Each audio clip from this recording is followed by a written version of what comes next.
Aam Aadmi party ਵੱਲੋਂ ਮੋਗਾ ਦੇ ਕਸਬਾ ਬਾਘਾ ਪੁਰਾਣਾ ਵਿਖੇ ਕਿਸਾਨ ਮਹਾ ਸੰਮੇਲਨ ਕਰਵਾਇਆ ਗਿਆ, ਜਿਸ ਵਿੱਚ ਪਾਰਟੀ ਦੇ ਸੁਪਰੀਮੋ ਤੇ ਦਿੱਲੀ ਦੇ ਮੁੱਖ ਮੰਤਰੀ ਅਰਵਿੰਦ ਕੇਜਰੀਵਾਲ ਉਚੇਚੇ ਤੌਰ ਤੇ ਸ਼ਾਮਲ ਹੋਏ। ਉਹਨਾਂ ਨਾਲ ਸੰਸਦ ਭਗਵੰਤ ਮਾਨ, ਵਿਰੋਧੀ ਧਿਰ ਦੇ ਨੇਤਾ ਹਰਪਾਲ ਚੀਮਾ ਤੇ ਅਨਮੋਲ ਗਗਨ ਮਾਨ ਸਮੇਤ ਹੋਰ ਨੇਤਾ ਵੀ ਮੌਜੂਦ ਸਨ।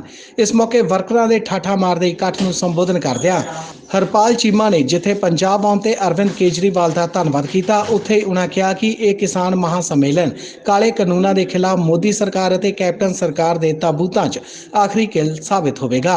ਉਹਨਾਂ ਕਿਹਾ ਕਿ ਇਸ ਮਹਾ ਸੰਮੇਲਨ 'ਚ ਲੱਖਾਂ ਦਾ ਇਕੱਠ ਇਸ ਗੱਲ ਦਾ ਸਬੂਤ ਹੈ ਕਿ ਭ੍ਰਿਸ਼ਟਾਚਾਰ ਪਾਰਟੀਆਂ ਦਾ ਸਫਾਇਆ ਹੋਣਾ ਹੁਣ ਬਿਲਕੁਲ ਤੈਅ ਹੈ। ਚੀਮਾ ਨੇ ਆਖਿਆ ਕਿ ਇਹਨਾਂ ਤਿੰਨਾਂ ਕਾਲੇ ਕਾਨੂੰਨਾਂ ਦੇ ਜਨਮਦਾਤਾ ਅਕਾਲੀ ਦਲ, ਭਾਜਪਾ ਤੇ ਕਾਂਗਰਸ ਪਾਰਟੀ ਹਨ। सांसद भगवंत मान ने अपने तरीके नाल संबोधन करदਿਆਂ ਕਿਹਾ कि दिल्ली के मुख मंत्री ने जिस तरह दिल्ली का विकास करवाया है, उस तरह ही पंजाब विच भी आप दी सरकार बनन ते पंजाब का विकास करवाउणगे। जिथे नीत चंगी होवे उत्थे इहो जिहियां सरकारां होण, उत्थे सारा कुछ काम जिहड़े ने वो चमत्कार ही लगदे आ, क्योंकि इस तों पहलां साडे नाल कदे इदां होया नहीं। इस करके मैं तुहाडा धन्नवाद इस करके करदा कि तुसीं कोने कोने तो चल के आए हो। ये कहिंदे कई दिनों तो कही जाते करोना तुसी रैली ना करो। मैं कहा पहला कांग्रेस वाले बंगाल च हट जाओ, पहला बंगाल च तुसी आपदियां इलैक्शन लड़ रहे हो, तमिलनाडु च इलैक्शन लड़ रहे हो। करोना कैप्टन अमरिंदर सिंह ने अपनी पोतरी का विआह किया, 10 दिन फंक्शन चलते रहे, उदों करोना आउंदा नहीं, साडी वारी करोना आ गया। सो वीरो इन्हां ने बथेरे हथ कंडे वरते, पर तुहाडा इत्थे आउणा साडे सिर मत्थे, तुहाडा चलिया होया एक एक कदम साडे सिर मत्थे।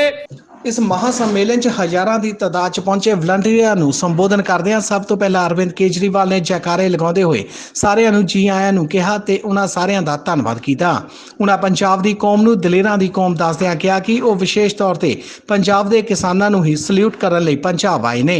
उन्हां किहा कि मोदी सरकार ਵੱਲੋਂ लागू कीते ਤਿੰਨੋਂ काले कानूनां दी विरोधता च सब तो पहला पंजाब दे किसानां ਵੱਲੋਂ अपनी आवाज़ बुलंद कीती गई सी, जो कि इस समय पूरे देश दी आवाज़ बन चुकी है। आज मैं आपके बीच में पंजाब के किसानों को सल्यूट करने के लिए आया हूं दिल्ली से।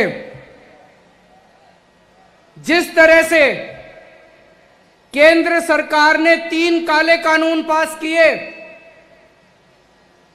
मोदी सरकार ने 3 काले कानून पास किए, सबसे पहले उसके खिलाफ विरोध में आवाज निकली, पंजाब से आवाज निकली।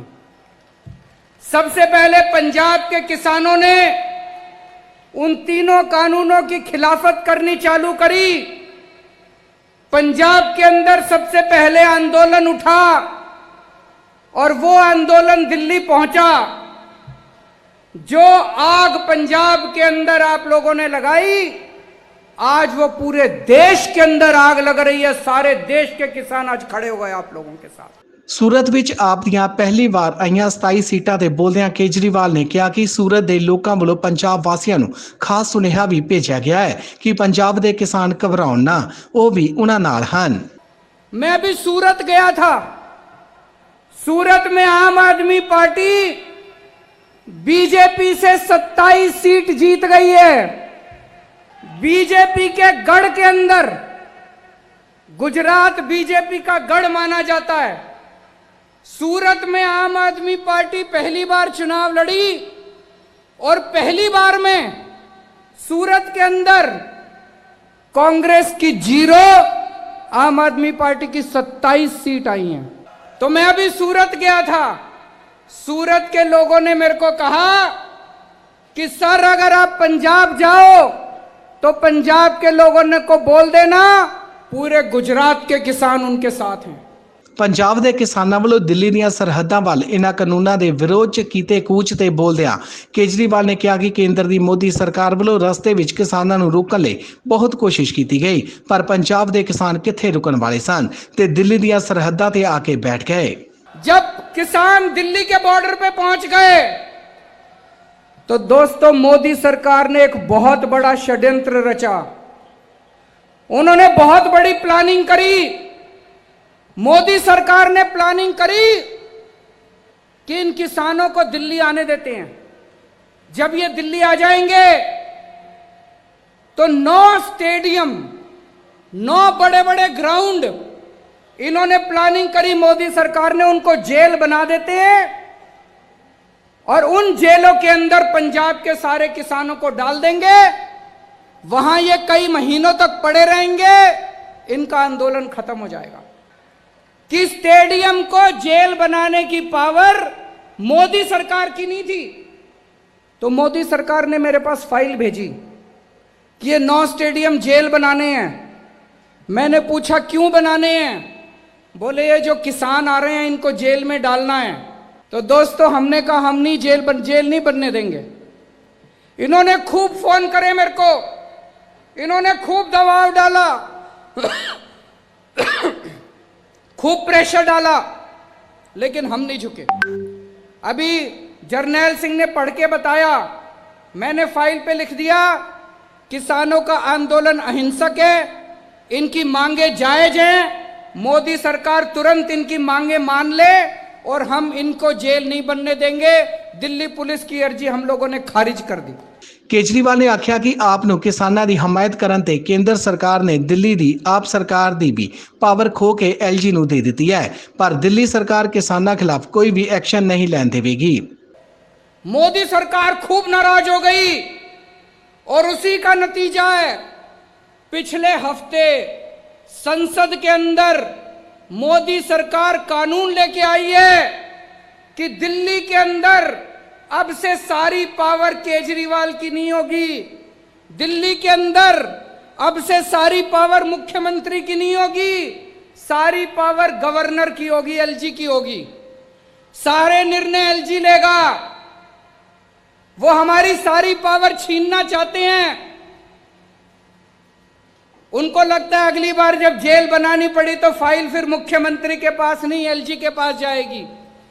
पर दोस्तों चिंता मत करना, आपका बड़ा भाई, आपका बेटा, मैं वहां पे लड़ रहा हूं इन लोगों से, 6 साल से लड़ रहा हूं। मेरे को पता है इनसे कैसे लड़ना है। इनको कभी किसी हालत में किसानों के खिलाफ कोई एक्शन नहीं लेने देंगे जब तक दिल्ली में मैं हूं। आप किसी बात की चिंता मत करना। ਕਿਸਾਨੀ ਅੰਦੋਲਨ ਦੌਰਾਨ ਦਿੱਲੀ ਦੀ ਆਪ ਸਰਕਾਰ ਨੇ ਜਿੱਥੇ ਕਿਸਾਨਾਂ ਨੂੰ ਪਾਣੀ ਦਾ ਇੰਤਜ਼ਾਮ ਕਰਨ ਦੇ ਨਾਲ-ਨਾਲ ਹੋਰ ਸਹੂਲਤਾਂ ਪ੍ਰਦਾਨ ਕੀਤੀਆਂ, ਉੱਥੇ ਹੀ ਉਹਨਾਂ ਕਿਸਾਨਾਂ ਨੂੰ ਫ੍ਰੀ ਵਾਈਫਾਈ ਦੀ ਸਹੂਲਤ ਵੀ ਦਿੱਤੀ। ਪੰਜਾਬ ਦੀ ਕਾਂਗਰਸ ਸਰਕਾਰ ਤੇ ਨਿਸ਼ਾਨਾ ਸਾਧਦੇ ਹੋਏ ਕੇਜਰੀਵਾਲ ਨੇ ਆਖਿਆ ਕਿ ਕੈਪਟਨ ਸਰਕਾਰ ਨੇ ਚੋਣਾਂ ਦੌਰਾਨ ਜਨਤਾ ਨਾਲ ਕੀਤੇ ਇੱਕ ਵੀ ਵਾਅਦੇ ਨੂੰ ਪੂਰਾ ਨਹੀਂ ਕੀਤਾ। ਪੰਜਾਬ ਦੇ ਮੁੱਖ ਮੰਤਰੀ ਵੱਲੋਂ ਨੌਜਵਾਨਾਂ ਨੂੰ ਨੌਕਰੀ ਦੇਣ ਲਈ ਜਾਰੀ ਕੀਤੇ ਕਾਰਡ ਨੂੰ ਦਿਖਾਉਂਦੇ ਹੋਏ ਕੇਜਰੀਵਾਲ ਨੇ ਆਖਿਆ ਕਿ ਪੰਜਾਬ 'ਚ ਆਪ ਦੀ ਸਰਕਾਰ ਬਣਦਿਆਂ ਹੀ ਉਹਨਾਂ 20 ਲੱਖ ਨੌਜਵਾਨਾਂ ਨੂੰ ਨੌਕਰੀ ਦਿੱਤੀ ਜਾਵੇਗੀ, ਜਦਕਿ ਦਿੱਲੀ ਦੀ ਤਰਜ਼ ਤੇ ਪੰਜਾਬ 'ਚ ਫ੍ਰੀ ਬਿਜਲੀ, ਸਿਹਤ ਸਹੂਲਤਾਂ ਤੇ ਵਧੀਆ ਸਿੱਖਿਆ ਪ੍ਰਣਾਲੀ ਨੂੰ ਮਜ਼ਬੂਤ ਕੀਤਾ ਜਾਵੇਗਾ। जब पंजाब में चुनाव हुआ था तो कैप्टन साहब ने भी बड़े बड़े वादे किए थे कि नहीं किए थे? कैप्टन साहब ने कहा था स्मार्टफोन दूंगा, जिस जिसको स्मार्टफोन मिल गया जरा हाथ खड़ा करके दिखा दो, अपना फोन दिखा दो। कैप्टन साहब ने जिस जिसको स्मार्टफोन दिया है, किसी को नहीं मिला। कैप्टन साहब ने कहा था किसानों का लोन माफ करूंगा, कर्जा माफ करूंगा। किस किस का कर्जा माफ हो गया जरा हाथ खड़ा करके बता दो। कैप्टन साहब ने कहा था बुढ़ापा पेंशन 2500 रुपए महीना करूंगा। जितने बुजुर्ग बैठे हैं जिस जिसके 2500 रुपए हो गए जरा हाथ खड़े करके बता दो। कैप्टन साहब ने कहा था हर घर में नौकरी दूंगा। किस किस को नौकरी मिल गई जरा हाथ खड़े करके बता दो। आज ये मैं कार्ड लेके आया हूं, ये कैप्टन साहब ने ये कार्ड बांटे थे नहीं बांटे थे? इस पे लिखा है बेरोजगारी भत्ता कार्ड, बेरोजगारी भत्ता कार्ड। इस पे लिखा है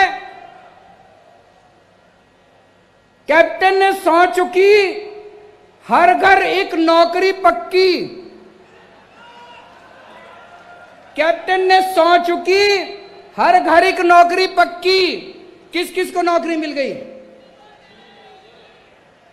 दोस्तों ये कार्ड कैप्टन साहब ने ये कार्ड 20 लाख लोगों के घर में बांटे थे।